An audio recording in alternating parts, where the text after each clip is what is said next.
Olá, companheiros e companheiras. Iniciamos hoje a série de entrevistas do Rondó da Liberdade, canal construído por militantes da Organização Consulta Popular para a difusão de ideias referentes ao marxismo-leninismo, à luta de classes, às experiências revolucionárias, à análise concreta da situação concreta do que ocorre no Brasil e no mundo.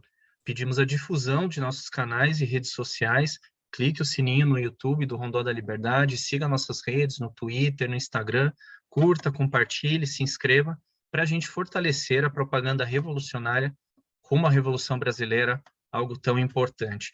Hoje, no tema internacional da guerra entre Rússia contra a Ucrânia e OTAN, estamos com José Antônio Herrido, nascido no País Vasco, também de nacionalidade venezuelana. Ele foi professor no Instituto de Altos Estudos Diplomáticos, Pedro Gual, da Universidade Central e Bolivariana da Venezuela. É autor do livro Venezuela Vencerá, a dificuldade da Revolução Nacional em uma colônia petroleira. Doutor em Sociologia, integrou em 2009 comissão de assessoria do presidente Chávez, é integrante também do PSUV, o partido da esquerda venezuelana, um dos partidos, né? E também muitas vezes analista aqui da nossa Telesur, né? Nosso canal internacional aí de notícias de esquerda. A entrevista será em espanhol, também com legendas para quem estiver assistindo. Buenas tardes, Herrido. Muchas gracias ahí por estar con nosotros. Muchas gracias por la entrevista. Es un placer poder colaborar con vosotros y Consulta Popular do Brasil. Muy bien. Para empezar, me voy desde el comienzo, que algunas entrevistas tuyas de 2014, en lo que se refiere al conflicto entre Rusia y Ucrania, OTAN, ya apuntaban líneas muy generales, ¿no? Del conflicto, de la intervención de Estados Unidos, del crecimiento de la extrema derecha en Ucrania, incentivado por Estados Unidos, y de la Rusia se sintiendo como cercada, ¿no? Por lo de OTAN y de las movimentaciones de OTAN. Mucha gente entonces volvió a tu video de 2014, por lo que tú estabas, vamos a decir, mirando la posibilidad de un conflicto. Y la primera cuestión es esta, ¿no? Desde aquel entonces, de 2014, ya era posible identificar los ejes centrales y generales que hoy vemos como esta guerra. Me gustaría empezar por ahí. Mira, yo he aprendido de un maestro que he tenido y que sigo teniendo, un gran periodista antiimperialista belga, Michel Colomb. Es necesario seguir las fuentes de los imperialistas norteamericanos, europeos, porque ellos muchas veces explican, aunque sea en lenguaje de código, los objetivos estratégicos que se marca este imperialismo para dominar el mundo.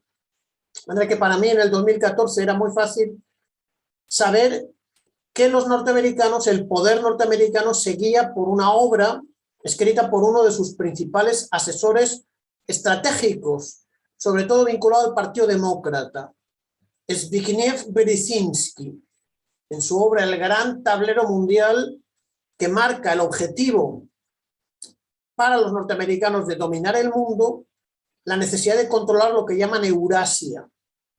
Y para controlar Eurasia, controlar Rusia. Pero explica claramente que para controlar Eurasia la clave es controlar Ucrania. De manera que ahí se ve la vinculación tanto del Partido Demócrata como del Partido Republicano en el apoyo a una fuerza fascista que además la inteligencia norteamericana venía protegiendo desde el final de la Segunda Guerra Mundial.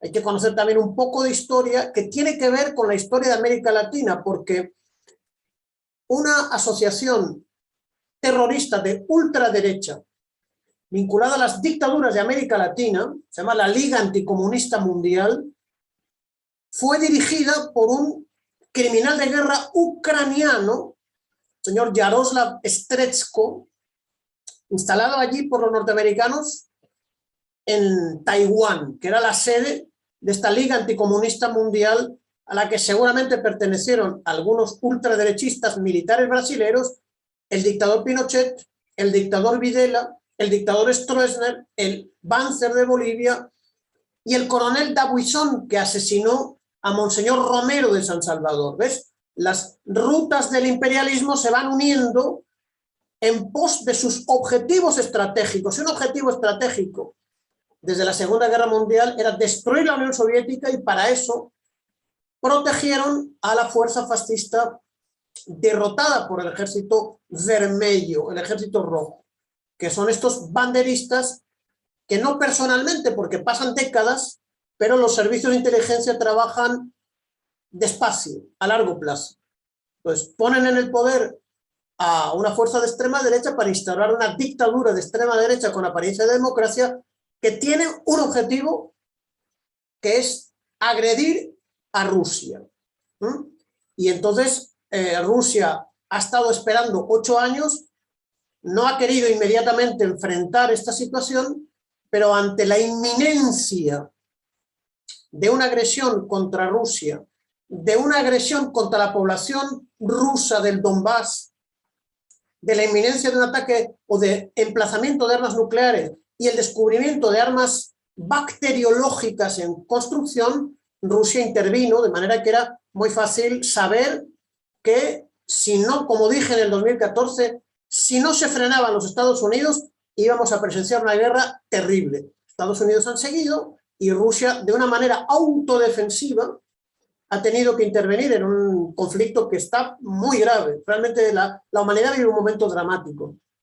Es interesante neste resgate histórico que tu traz, Rido, se pensamos uma obra como de Domenico Losurdo, quando ele analisa a ação de Hitler muito embasada em lo que foi a experiência de los impérios inglês e também del Império Americano, ¿no? Genocídio de los indígenas, etc. E Hitler com uma mirada hacia el este, ¿no? Obviamente foi derrotado por União Soviética e todo, pero te parece que vamos a decir, este objetivo estratégico de avance do imperialismo e do occidente imperialista hacia el este siguió como una, vamos a decir, una pauta ahí adormecida, pero que en algún momento las potencias iban a intentar? Es que la Primera Guerra Mundial resuelve lo que Lenin llama el conflicto interimperialista entre lo que se llaman los imperios centrales, imperio alemán, el Kaiser, imperio austrohúngaro y el imperio otomano, y los imperios aliados, que son básicamente el británico y el francés. El británico ha conseguido una gran hegemonía mundial y, por supuesto, han desplazado ya hacía 2 o 3 siglos al viejo imperio portugués y al viejo imperio español. Pero la Primera Guerra Mundial es por saber si la hegemonía del mundo va a estar en el mundo anglosajón y su aliado francés, junto con el emergente Estados Unidos, para dominar los 5 continentes. Como dice Lenin en su obra sobre el imperialismo, repartirse colonialmente el mundo. Y el imperio alemán, históricamente, ha buscado expandirse hacia el este suyo. Hay que ver una película soviética muy famosa que se llama Alexander Nevsky, donde son los teutones, hace probablemente 1000 años, un grupo feudal germánico que avanza. Pero el imperio alemán quiere reemplazar a los británicos en el dominio de África, de América Latina, del Caribe, de Asia, no solamente de Europa del Este. Pero el imperio alemán es derrotado en 1918. Entonces se impone el mundo anglosajón, y el último intento que hace el imperialismo alemán de disputarle nuevamente la hegemonía a los anglosajones y a la vez destruir el socialismo, culmina con una derrota. Por eso hoy Alemania militarmente no cuenta. A partir de la Segunda Guerra Mundial ya son los Estados Unidos, sustituyen a Londres en un plan mundial. Y claro, cuando tras caer el socialismo del este alemán y el fortalecerse el capitalismo alemán, vuelve también a aparecer un hegemonismo alemán, pero que está subordinado a los norteamericanos, y eso se ve en la guerra de Yugoslavia. Siempre Alemania ha pretendido llegar al Mediterráneo, y para eso la creación de una federación socialista yugoslava era un desafío. pero las palabras finales son de los norteamericanos, tampoco son de los británicos. Los norteamericanos dominan la OTAN y ahora los norteamericanos no son los alemanes los que imponen la dictadura en Kiev en el 2014, es la señora Victoria Nuland, que sigue estando en el mismo cargo que tenía en la Secretaría de Estado, y Robert McCain, que era un senador de extrema derecha norteamericano, ¿no? Pero el banderismo, es decir, el nacionalismo ucraniano, perdón, no lo funda Hitler, lo funda el Imperio Alemán. Antes de la Primera Guerra Mundial hay un estudio de una profesora francesa muy importante que observa que la profesora de la Universidad París 8 Diderot de París, la profesora Annie Lacroix-Herry, que estudia que el nacimiento del nacionalismo reaccionario ucraniano es una creación alemana del final de la Segunda Guerra Mundial. Pero ¿quién maneja el nacionalismo ucraniano? Ya no es la Cancillería alemana, sino los servicios de inteligencia norteamericanos y británicos. Mucha responsabilidad de los británicos, en una OTAN reconstruida. Alemania tiene sus intereses, pero políticamente no tiene la fuerza de los Estados Unidos. Interesante, ¿no? De tu punto de vista, profesor, tenemos un cuadro en Brasil y creo que en varios países también. Bueno, como dijimos, tú ya estabas mirando, ¿no? Todo lo que era la expansión de la OTAN alrededor de Rusia, toda esta construcción alrededor de Ucrania, pero nos parece que una gran parte de la izquierda brasileña y también mundial, algunos pensadores como Chomsky, entre otros, están con una palabra de orden que sería ni Putin ni OTAN. O sea, están reaccionando a este conflicto como muchas veces con esa salida, con esta bandera. Me gustaría saber cómo tú estás viendo esto una vez que has dicho que, de tu punto de vista, es una reacción de Rusia y no una invasión, ¿no? Y empezamos por ahí.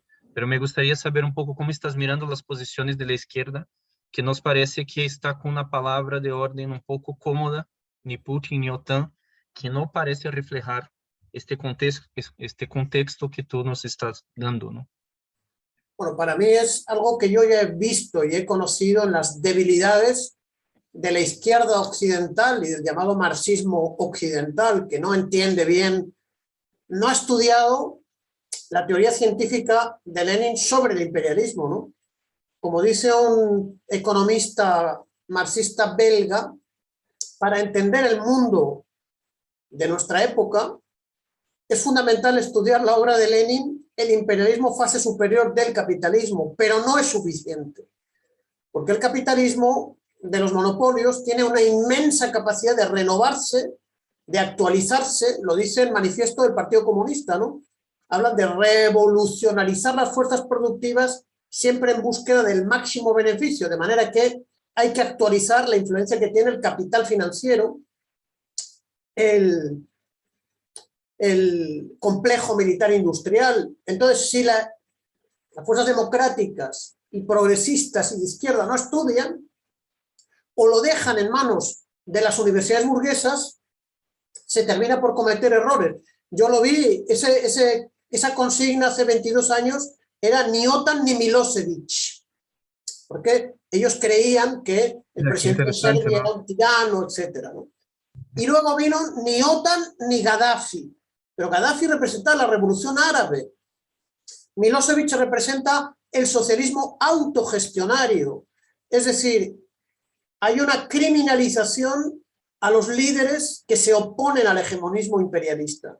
Ya dijeron en el año 57, Nasser, el presidente egipcio, que nacionalizó el canal de Suez y nacionalizó la economía, entonces era el nuevo Hitler. Y ahora también Putin es el nuevo Hitler.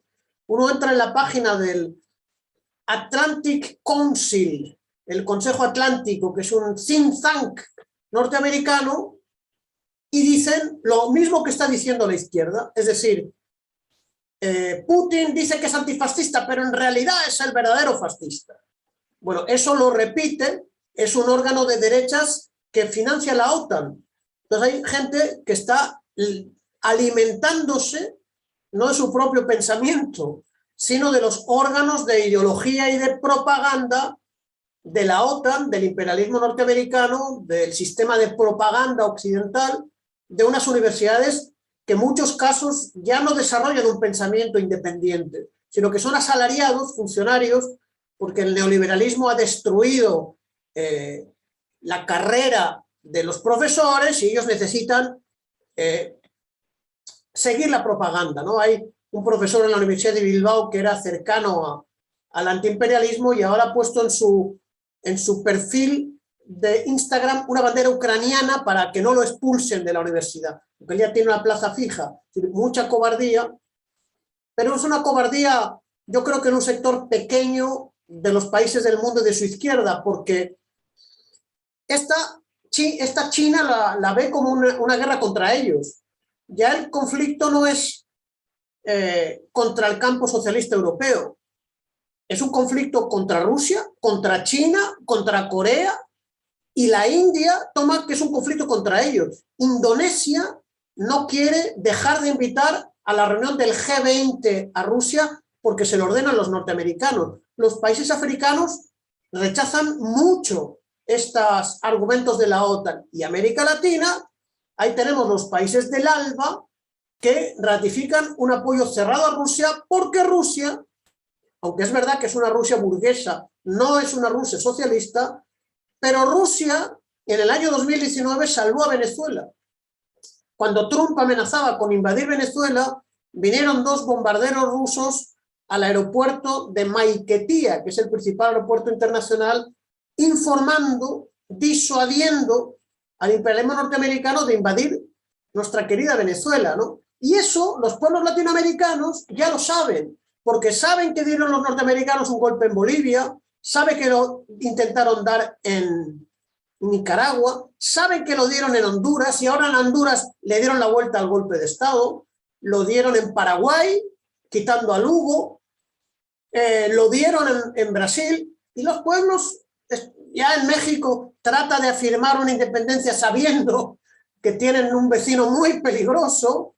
En América Latina está escapando del control y el hegemonismo norteamericano, como está escapando África, el mundo árabe, el mundo musulmán, la India, Pakistán, Indonesia, por supuesto China, ¿no?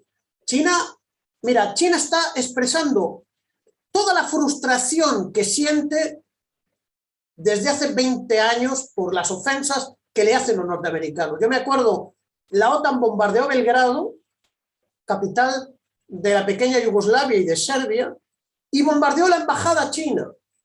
Claro, los norteamericanos dijeron, perdón, nos hemos equivocado porque no teníamos los mapas actualizados. Entonces ya había GPS. Era un mensaje a China diciendo, vamos a destruir China. Y ahora China, acabo de ver a un portavoz del gobierno diciendo, no hay potencia más maligna y más peligrosa para la humanidad como los Estados Unidos. Antes China no decía eso. China necesitaba de las inversiones norteamericanas y su lenguaje era moderado. Ahora no. Yo creo que hay una nueva etapa de la lucha antiimperialista, aunque algunas izquierdas se confunden. No, muy interesante porque los medios occidentales dicen que Putin esperaba una división entre los países y la guerra unificó aún más. Pero mirando del otro lado, en lo que tú estás diciendo de la posición de China, de Corea, ¿tú crees que este bloque, ¿no? que ya se está desarrollando hace algunos años, de unidad entre Rusia, China, etcétera, se está cohesionando más ahora con el conflicto? Claro, Se está ganando fuerza, ganando carácter antiimperialista. ¿Cómo estás mirando? Me gustaría que expusieras un poco más sobre eso. Fíjate que Rusia ha construido con China un organismo multinacional muy importante que se llama el Consejo de Cooperación de Shanghái, o de Shanghai, dicho en China, ¿no? Donde no solamente está China y las antiguas repúblicas soviéticas, sino que también está Irán, que representa el Islam chiita y el Islam antiimperialista y el Frente de la Resistencia. Eso por un lado. Por el otro lado, la ASEAN es una asociación inicialmente creada por los Estados Unidos para frenar a China, a Vietnam, a Laos, a Camboya en un momento determinado, pero ahora la ASEAN tiene un rol independiente muy cercano a China para frenar la influencia norteamericana en países de Asia que eran muy cercanos a los Estados Unidos, como Indonesia, como Malasia, como Tailandia, como Singapur. La pérdida de la hegemonía norteamericana es muy grande en esa región, pero tú me vas a decir si yo estoy equivocado o no. Fíjate, antes de la guerra, Bolsonaro ha sido vuestro presidente, un hombre de Trump, un capitán histérico que estuvo participando en la agresión contra Venezuela, un anticomunista primitivo, pero Brasil es un país muy grande. Brasil, en la época de Lula y de Dilma, integró el BRICS, el bloque de Brasil, de Rusia, de China, de la India y de Sudáfrica, que precisamente Bolsonaro había paralizado. Entonces, ¿qué ha hecho Putin? Invitar a Bolsonaro, trabajar un poco su vanidad para tratar de reactivar el BRICS en la posibilidad muy cercana de que después de Bolsonaro venga Lula, que ha sido uno de los constructores del BRICS. Muy interesante. Pero fíjate, entonces nos encontramos el mundo árabe, lo que queda de nacionalismo en torno a Siria, que es un país que debe su independencia a las fuerzas aeroespaciales rusas y que se está reconciliando más o menos con sus enemigos. En la Liga Árabe tienes a Irán, muy cercana a Rusia, que está dentro de la Organización de Cooperación Islámica. Tienes que sigue existiendo el movimiento de los no alineados, tienes la Organización para la Unidad Africana, y fíjate, Mali, un país que ha sido una neocolonia francesa, da un golpe de Estado y le están empezando a comprar armas a Rusia. Los africanos saben lo que pasó en Libia hace 11 años. Los norteamericanos, los británicos, los franceses asesinan al líder Gaddafi que plantea la unidad africana. El líder Gaddafi le planteó a Chávez en la isla de Margarita, la cumbre, Sudamérica y África.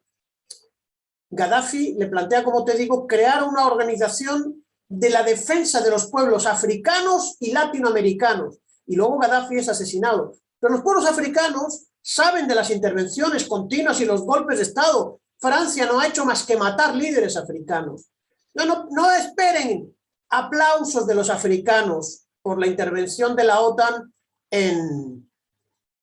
ahora en Ucrania, ¿no? Para generalizar una guerra y llevar a una guerra para 20 o de 30 años, ¿no?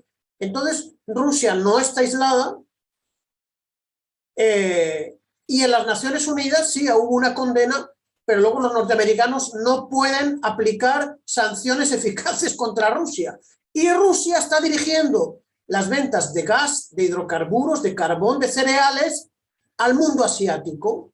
Pero Rusia no se olvida de América Latina y del Caribe tampoco. Es decir, el mundo está ahora mismo luchando por romper la hegemonía norteamericana o llegar a consolidar un mundo que se llama multipolar, donde va a estar Rusia, China, Irán, la India, con roles muy importantes, ¿no? También África, también América Latina y el Caribe. Y Europa, de los 197 países reconocidos en las Naciones Unidas, son 20 países. La comunidad internacional son 20 países. Eso no es democrático y ahora Rusia se está defendiendo, pero detrás, como se defendió en Siria, Rusia sabía que si no destruía a los islamofascistas en Siria, si Siria caía en manos de Al-Qaeda, el Jabal al-Nusra, el Daesh y todos estos, eso iba a ser un foco de terrorismo impulsado por Occidente para desestabilizar Rusia, desestabilizar el Cáucaso, Cáucaso del Norte, Georgia, Azerbaiyán y Armenia y Cáucaso del Sur. perdón, Cáucaso del Sur son 3 repúblicas independientes, Cáucaso del Norte Rusia. Y también Al-Qaeda intervino en la contrarrevolución en la Unión Soviética. Al-Qaeda interviene en Chechenia. Ahora Rusia ha conseguido aliarse con el pueblo checheno y con las tribus, y no puede la CIA utilizar Siria para atacar a Rusia, ni para atacar a China.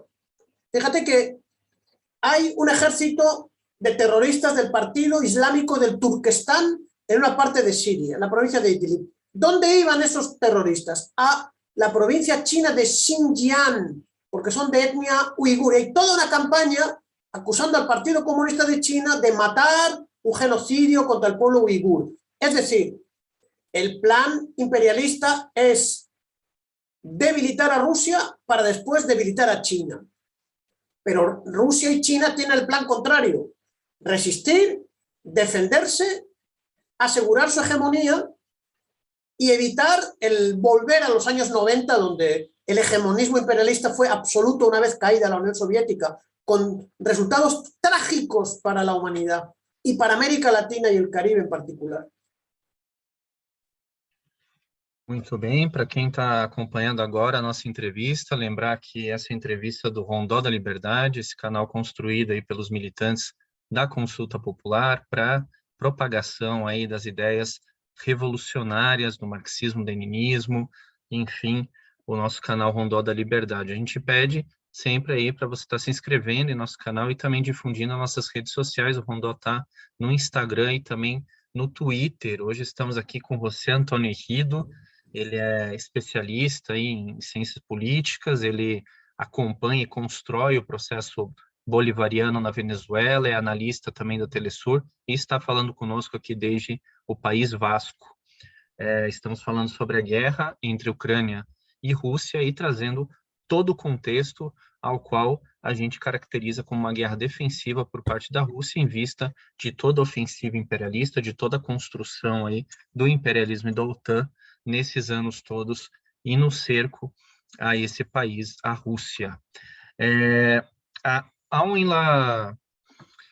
En este raciocinio, ¿no? En este proceso, así un posible mundo multipolar, en esta resistencia antiimperialista, me gustaría de tu análisis, José, acerca de las finanzas internacionales después o en medio a este conflicto, ¿no? Hay analistas que ya están diciendo que hay cambios en la hegemonía del dólar, que ya estamos ahí en una nueva construcción de una estructura financiera internacional diferente, ¿no? Distinta de lo que teníamos. Hay incluso pensadores ahí apuntando que la ascensión del yuan, la moneda de China, la posibilidad de una canasta de monedas basadas en las commodities que pueda ahí sustituir la hegemonía del dólar. Y por otro lado, hay algunos analistas que dicen que no, que todo eso es muy recién, entonces todavía no se estaría dando esta pérdida de hegemonía por parte del dólar, ¿no? En el fondo estamos hablando un poco de las consecuencias ahí del Bretton Woods, de la caída del muro y pensando un poco cuál será el futuro ahí de las finanzas globales. ¿Qué tú estás pensando en torno de esto a partir de la guerra y de las medidas que Rusia está tomando y que las potencias imperialistas también están tomando de intentar punir ahí también Rusia, ¿no? Sí, ha habido 6 oleadas de medidas sancionatorias, agresivas, económicas muy duras, pero hay que ver que Rusia, yo creo que llevaba mucho tiempo esperando este escenario, ha reaccionado con mucha rapidez, obligando a los países imperialistas y occidentales y de la Unión Europea a pagar en rublos el suministro de energía, de gas y de petróleo ruso, ¿no?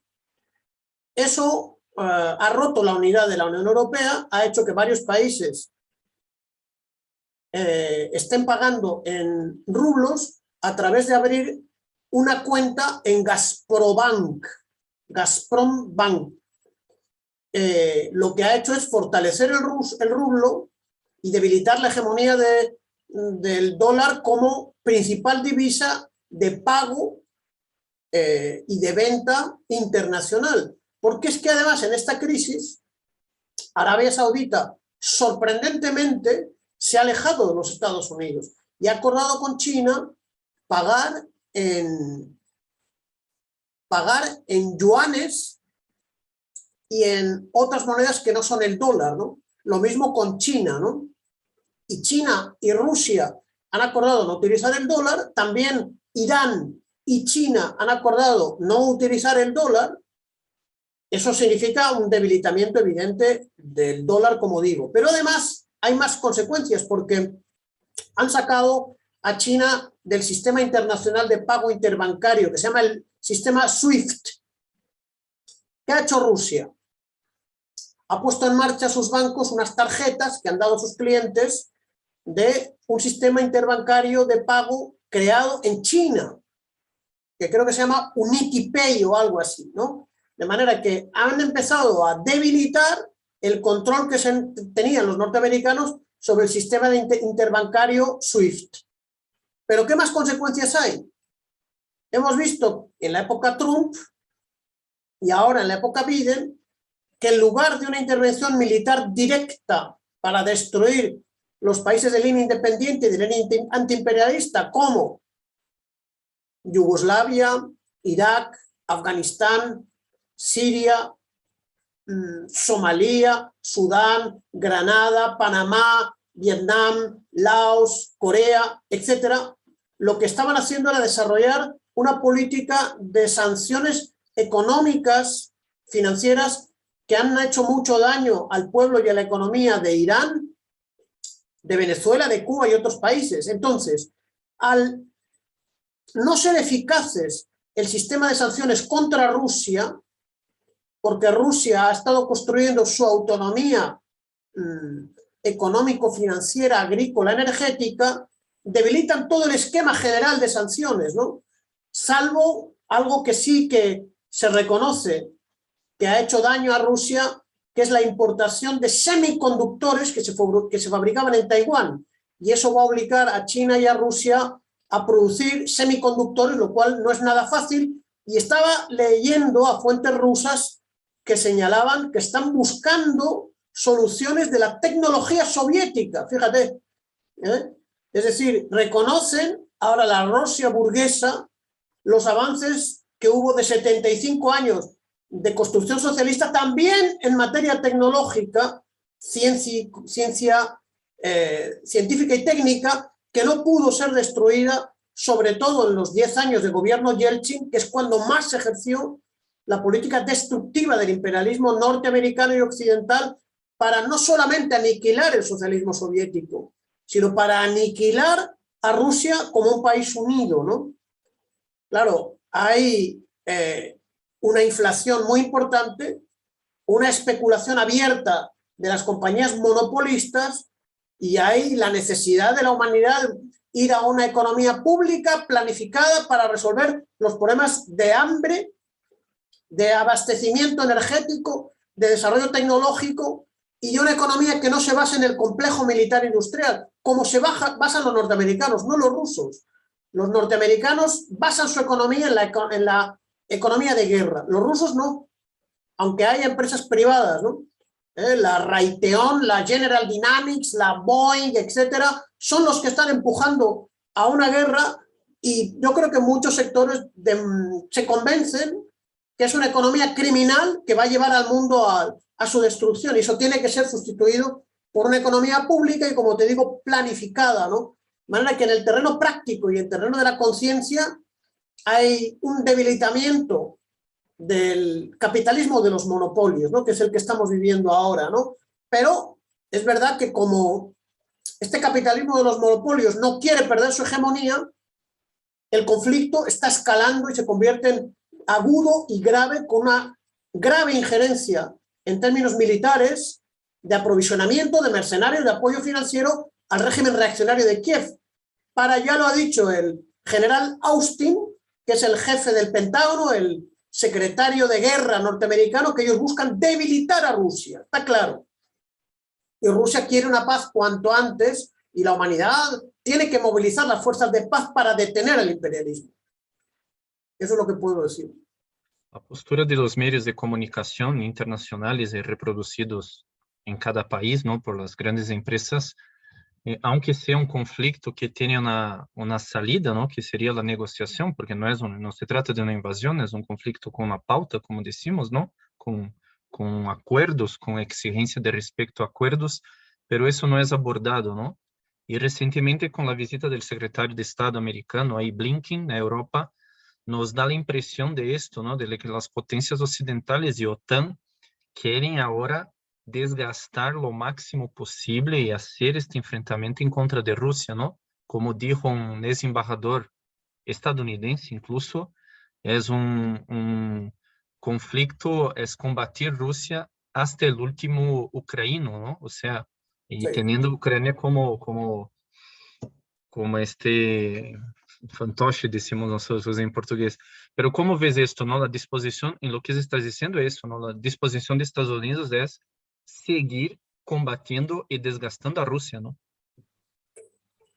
Cada día hay noticias más graves porque el escenario, los norteamericanos y la OTAN quieren, y los británicos quieren extender el escenario de guerra más allá de Ucrania. Por ejemplo, hay un ataque terrorista y militar contra la República Moldovana de Pridnestrovie, que es una parte de la antigua República Socialista Soviética de Moldavia, que mediante la fuerza de las armas, la insurrección de la clase obrera y campesina, dirigida por los cuadros medios del antiguo Partido Comunista, los dirigentes de los consejos de obreros, derrotaron al nacionalismo fascista moldovano de Moldavia e impusieron su república prosoviética. Bueno, pues estos días ha habido un ataque ucraniano dirigido por la OTAN para poner en peligro a los 2.000 soldados rusos que están en esta república hasta el momento neutral, y se dice que para robar las grandes reservas de carburantes, de municiones y de armas que están en esta república. Una situación muy peligrosa que busca la extensión del conflicto, ¿no? También la OTAN quiere arrastrar a Moldavia, una antigua república socialista soviética, donde no se sabe que en el siglo XXI ha gobernado el Partido Comunista de la República de Moldova, ¿no? Y el pueblo moldovano, aunque su gobierno sea pro-OTAN, quiere ser neutral frente a la OTAN, ¿no?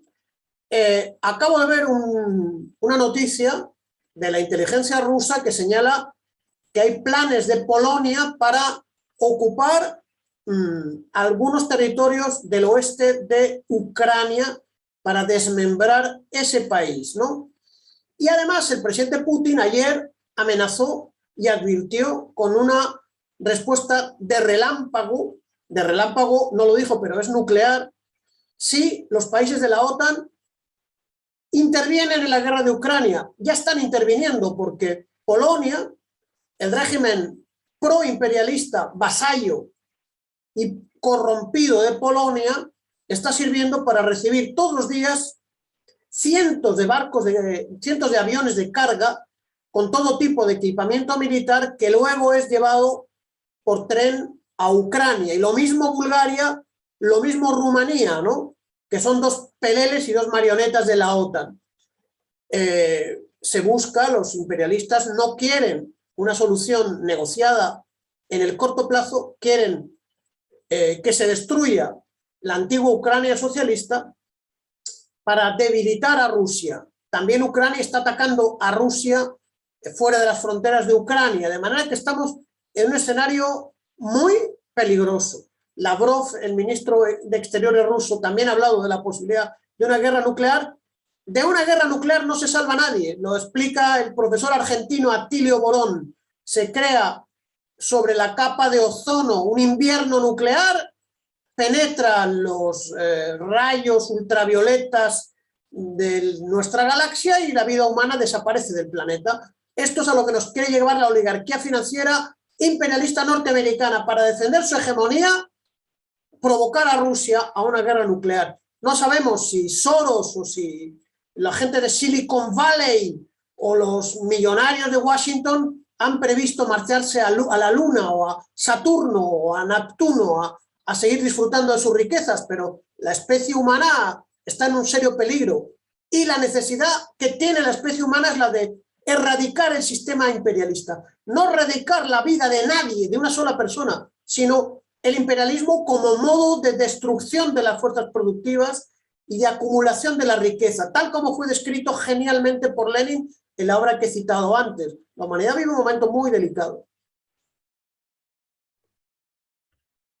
Por supuesto. Volviendo un poco al tema teórico aquí, en donde estamos, en varias situaciones muchos analistas, muchas organizaciones también tienen manejado el concepto de guerras híbridas, que si tomamos el libro de Kuríbico, él analizó justamente el caso de Ucrania, mas desde el comienzo de los años 2000, y de Siria, ¿no? Y muchos analistas están manejando también la guerra híbrida pensando en lo que sucedió en América Latina, y hay incluso gente que habla de una guerra híbrida total de Estados Unidos en contra de todos los países no alineados, ¿no? ¿Cómo tú ves este concepto de guerra híbrida en lo que estamos hablando, ¿no? Y cuál también, como tú estás viendo, Egido, el papel, el rol de las grandes cadenas de comunicación, de las grandes empresas Big Tech, también en este conflicto? Yo creo que la desesperación que siente la oligarquía financiera norteamericana le lleva a desarrollar métodos de censura que no se habían visto en conflictos anteriores, es decir, guerra contra Irak, guerra contra Yugoslavia, contra Afganistán, contra Irak nuevamente, contra Libia, contra Somalia, contra Siria. No se había visto. Guerra contra Venezuela, una guerra económica, ¿no? Donde había posibilidad de expresar posiciones críticas y posiciones adversas. Ahora mismo no. Ahora los GAFAM, ¿no? Que son las grandes empresas monopólicas de las famosas redes sociales y los medios telemáticos, imponen una censura completa que la afectan inicialmente en los Estados Unidos. Este oficial norteamericano, antiguo marine, Scott Reeder, que denunció, por cierto, que Saddam Hussein no tenía armas de destrucción masiva, se ha visto bloqueado su cuenta de Twitter y ha pedido ser amparado por la primera enmienda norteamericana, de la Constitución norteamericana, que asegura la libertad de expresión, es decir, que en plena guerra el imperialismo está fascistizando la democracia burguesa en sus países metropolitanos, imponiendo el odio a Rusia, la histeria militar, cerrando filas en una actuación completamente de guerra, de propaganda de guerra, de militarización de la sociedad. Solo falta que se pongan fuera de la legalidad los medios de comunicación, las personas y las fuerzas políticas que tengan críticas respecto a la militarización, al aumento de los presupuestos de guerra. Y vamos camino de eso, como ha hecho el señor Zelensky, que impuso una ley en Ucrania donde es condenado 10 o 20 años de cárcel cualquier ciudadano que es considerado prorruso, ¿no? Eso lo quieren llevar a las metrópolis imperialistas, ¿no? De manera que la guerra híbrida yo creo que es algo muy fácil, es una combinación de diversas formas agresivas en las que la propaganda de guerra es tan importante como la guerra en sí misma, porque busca una fidelidad de la opinión pública mundial, en particular de sus metrópolis imperialistas, ¿no? Para evitar que la guerra se convierta en estallidos sociales en contra de la guerra y en favor de la paz, en contra de la crisis social, del desempleo, de la miseria, y a favor de que se responsabilice a Rusia de todos los problemas del mundo, ¿no? Y los problemas económicos, etc. Entonces hay una histeria, hay una fascistización, evidentemente, de los medios políticos, hay un recorte a las libertades de expresión, de las masas, y luego la guerra se manifiesta con todo tipo de provocaciones de los servicios de inteligencia, donde los británicos son grandes maestros. Son los británicos, el M16,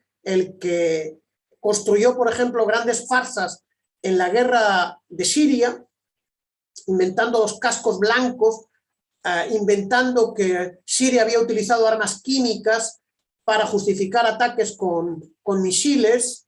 Ya lo llevamos viendo en los últimos 30 años. Hay un libro muy interesante del gran periodista belga Michel Colon, que se tituló Attention Média en francés, en español Ojo con los media, ¿no? Donde se hablaba de todo tipo de mentiras en los medios de comunicación. Ahora, por ejemplo, Bucha no se ha podido responsabilizar y encontrar pruebas de que sea Rusia la culpable del asesinato de civiles desarmados, sino que son las fuerzas fascistas que dependen del gobierno de Zelensky las que han matado a civiles acusados de colaborar con Rusia, ¿no? Esas medidas repetidas buscan adormecer a la opinión pública e evitar un movimiento de paz muy importante. Y luego la combinación de el terrorismo, como se ha visto en la guerra de Siria, alimentando grupos terroristas islamofascistas, ¿no? Ahora alimentando a grupos nazis internacionales. En Ucrania hay una central, hay una reunión de miles de mercenarios y de grupos fascistas de muchos países del mundo. Como antes vimos, a islamoterroristas concentrados en Siria, pagados por los fondos de los Emiratos y las monarquías del Golfo, para llevar el terror a la población civil. De manera que vemos toda una serie de acciones militares, paramilitares, encubiertas, de propaganda, de sabotaje, de terrorismo, como lo han hecho con Venezuela, con excepción de un ataque frontal y directo, porque Rusia entregó a Venezuela grandes sistemas de defensa antiaérea, que es lo que impidió que el ejército colombiano y el Comando Sur norteamericano lanzase una provocación a gran escala, como la habían hecho antes en Libia, país revolucionario, en Serbia, en Belgrado, etcétera, etcétera, etcétera, ¿no? De manera que vemos censura, dictadura mediática y todo tipo de recursos para la guerra híbrida. Y es curioso cómo manejan los medios comerciales empresariales, ¿no, Egido? Porque, por ejemplo, hablan con toda la crítica, por ejemplo, a las milicias populares de Venezuela, que son netamente el pueblo organizado ahí para su autodefensa y en la comunidad y todo eso, ¿no? Pero son muy tranquilos, por ejemplo, con el batallón Azov en Ucrania, que una situación insostenible, ¿no? De un agrupamiento militar de extrema derecha conectado al ejército, ¿no? Al Estado ucraniano, o sea, y esto los medios lo dejan como ok, ¿no? Vimos que los medios comerciales y estatales en España primero negaban que fueran unidades paramilitares nazis y neonazis. Primero se negaba, luego se reconoció y se vulgarizó y normalizó la presencia de grupos nazis, ¿no? Y han hecho que la opinión pública piensa que es normal que haya nazis, diciendo que son algo que hay en todos los países del mundo. Lo que se oculta es que la espina dorsal de las Fuerzas Armadas ucranianas han sido infiltradas por la ideología y por los oficiales nazis que han sido entrenados, el batallón Azov, por los militares británicos o los militares norteamericanos en 8 años. Llevan 8 años armando, entrenando a unidades abiertamente neonazis, que se reivindican de Hitler y que se reivindican de Stepan Bandera. Stepan Bandera es uno de los peores criminales de la Segunda Guerra Mundial. Cometió más crímenes contra la población civil que los alemanes juzgados en el juicio de Nuremberg. Lo que pasó es que Stepan Bandera es protegido por la inteligencia norteamericana y ejecutado por la inteligencia soviética en Múnich, donde vivía, que era una ciudad de la Alemania occidental bajo control del ejército norteamericano. Pero Stepan Bandera es un asesino de la población civil judía, de la población civil polaca, de la población civil rusa y de los antifascistas. Entonces, hay una fascistización extendida y una normalización del fascismo que no solamente abarca a Ucrania, abarca al resto de los países de la OTAN, sabiendo también que la OTAN siempre se apoyó en los antiguos nazis de la Segunda Guerra Mundial, no solamente de Ucrania, también en Letonia, en Lituania, en Estonia. Son los grupos que habían sido protegidos por los servicios norteamericanos al ser derrotados. El general de la inteligencia alemana en el este europeo, el general Gehlen, fue contratado por la agencia de inteligencia norteamericana para servir en la lucha contra las repúblicas populares y los partidos comunistas en el este europeo, ¿no? O sea que esta normalización ya tiene mucho tiempo. Y es mentira que una vez derrotado Hitler, Estados Unidos fuese un país antifascista. Fue un país que aprovechó a los fascistas. Fíjate, el jefe de la policía de Bolivia, de Banzer, era el jefe de la Gestapo de la ciudad de Lyon, un criminal que se llamaba Klaus Barbie, que había matado al jefe de la resistencia burguesa anti-nazi de Francia, Jean Moulin. Este Klaus Barbie, protegido por la CIA, se convirtió en el jefe de la policía política de Bolivia, que está al ladito de Brasil. Y luego fue al final, es decir, esto es un fenómeno que se conoce y que ahora encuentra su máxima expresión en la Ucrania fascista, protegida por la OTAN.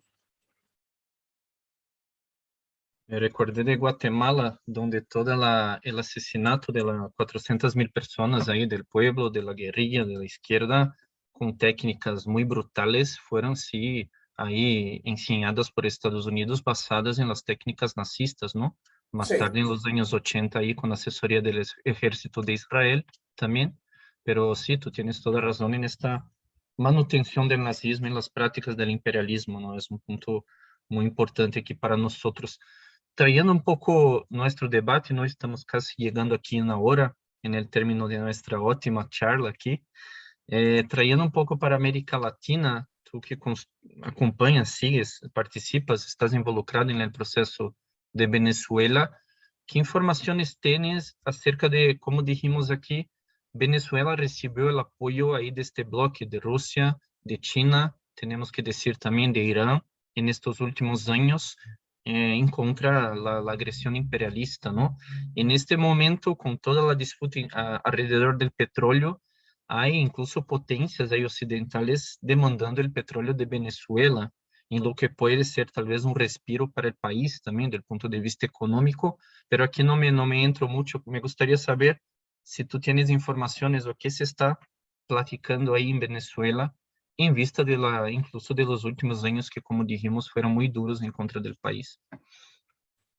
Claro, esta crisis ha tenido resultados sorprendentes porque los Estados Unidos han prohibido la importación de petróleo ruso a Estados Unidos y se ha dado cuenta que necesita ese petróleo para no debilitar las reservas estratégicas de petróleo. Pero la revolución bolivariana se supo mantener en el poder y no están unos Zelensky o unos Guaidó, unos marionetas de los imperialistas controlando el petróleo que es del pueblo venezolano para entregárselo a los monopolios imperialistas.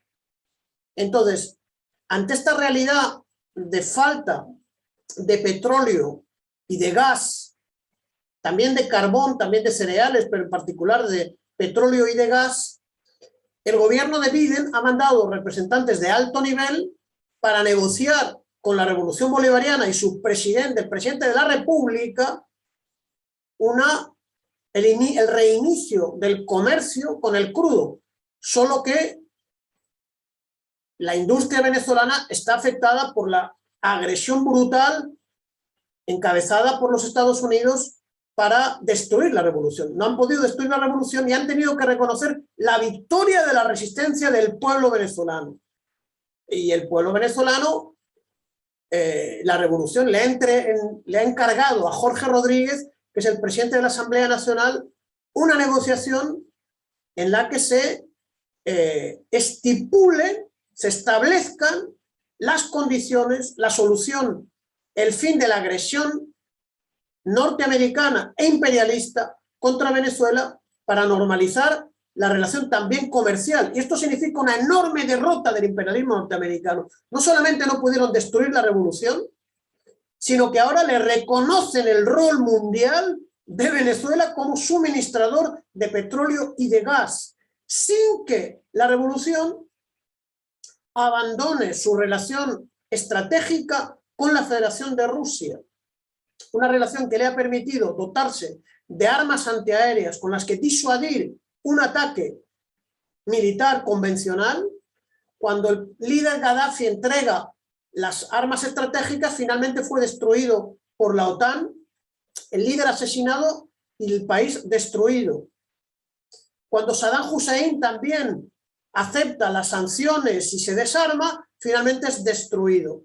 Entonces, la revolución venezolana no ha cometido ese error gracias a la ayuda de Rusia, también de China y también de Irán. De manera que estamos ante una victoria inaudita, no solamente de Venezuela, sino del bloque del ALBA y de todos los pueblos latinoamericanos que han podido demostrar que se puede derrotar al imperialismo norteamericano si hay un pueblo conducido por una dirección política correcta, dispuesto a asumir los riesgos de ser independientes, de destruir el modelo de colonialismo y de neocolonialismo y de asumir y de reivindicar el derecho al camino propio al desarrollo político-económico sin injerencias del imperialismo norteamericano y del imperialismo europeo. Esto tiene una importancia enorme para toda América Latina y esto marca el renacimiento económico también de Venezuela, ¿no? Junto a un fortalecimiento de la revolución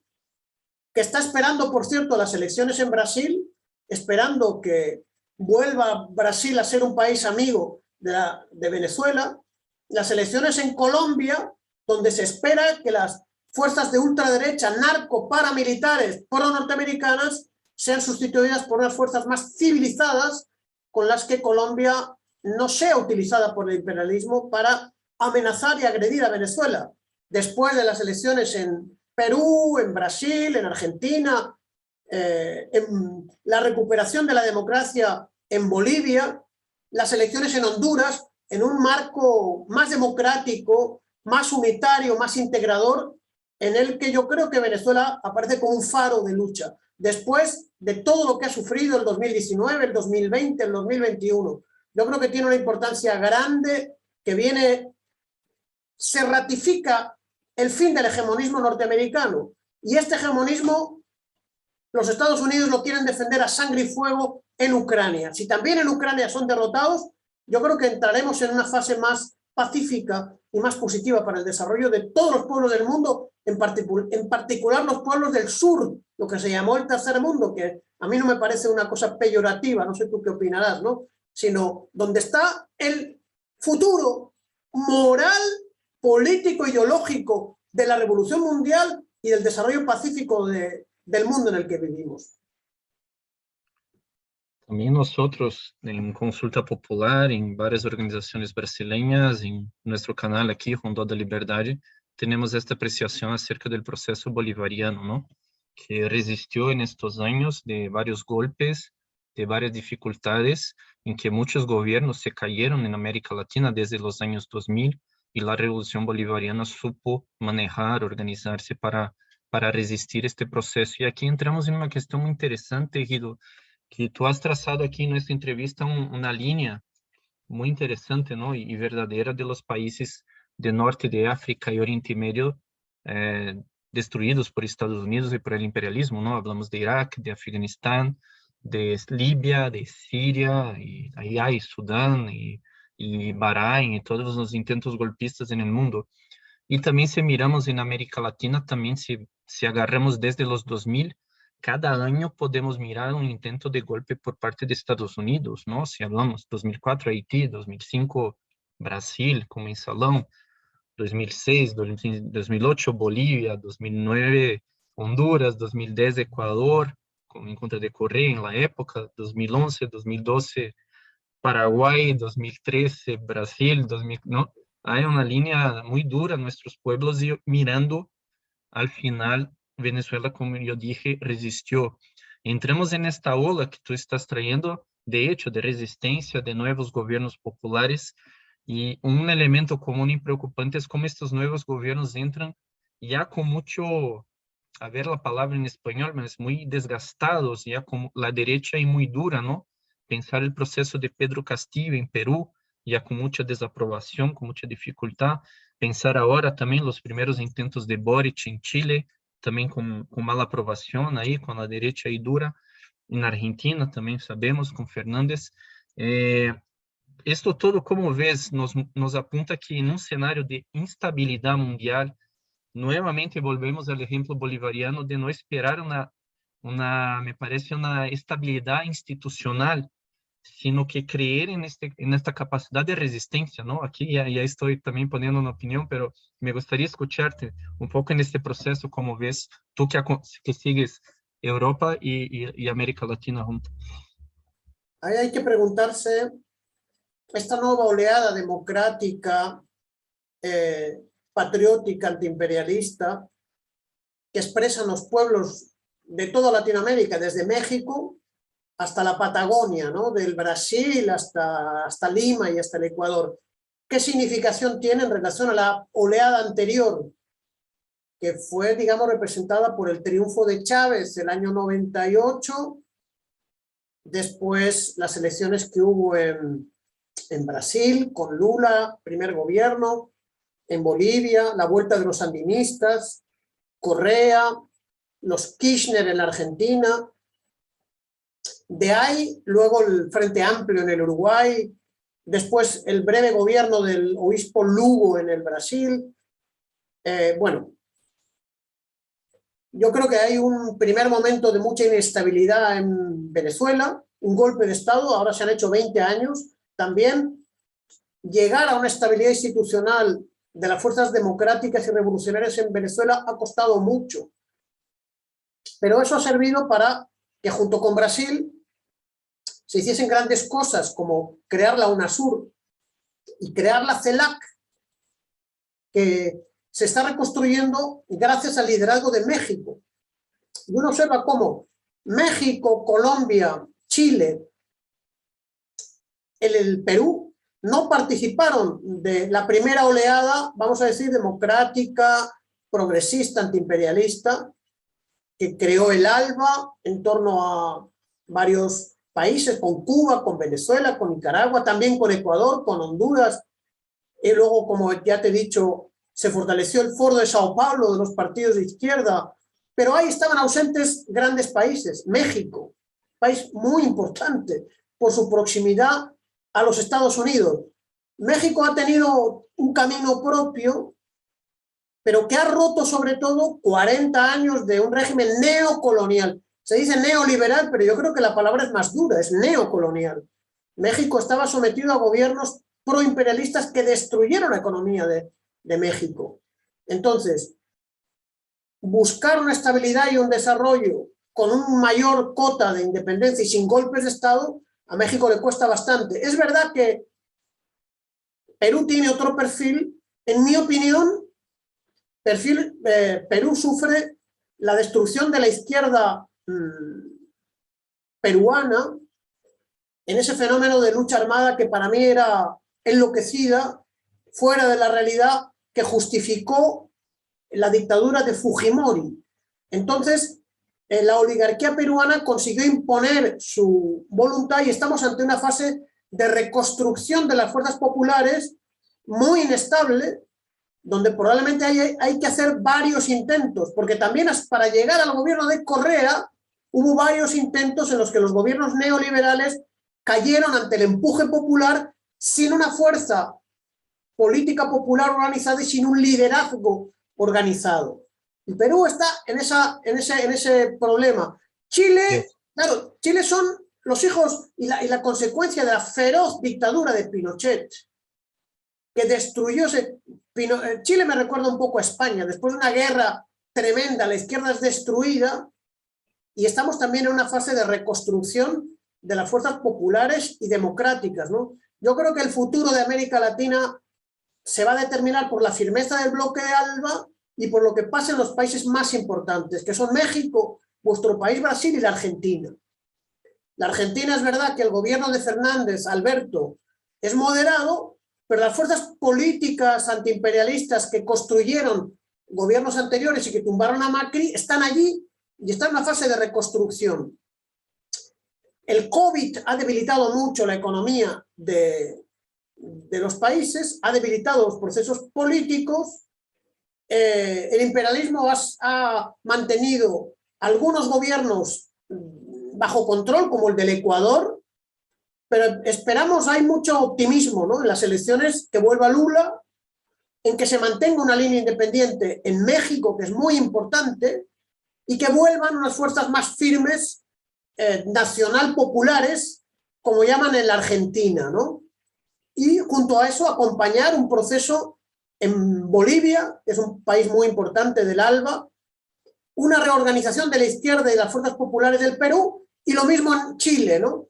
Y junto a la alegría de la vuelta de un gobierno democrático en Honduras, aunque no está Zelaya, está su esposa, y la resistencia de la revolución sandinista.